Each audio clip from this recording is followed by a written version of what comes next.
La siguiente pieza es la música de Los Mayos del Barracín y la letra es de Emilio Peiró y está en el disco que está ahí, el disco que grabé hace poco, la semana pasada, y que estoy agradecidísimo y no tengo palabras de toda la asistencia de Linares, que lo esperaba pero no tanto, y Linares está en mi corazón siempre y desde ese día mucho más.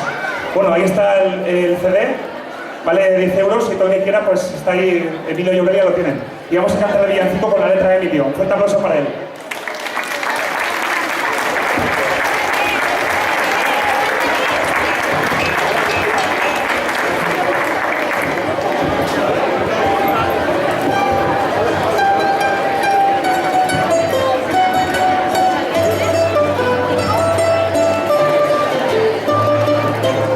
Siendo un villancico, la letra pues es muy bonita para todo el año.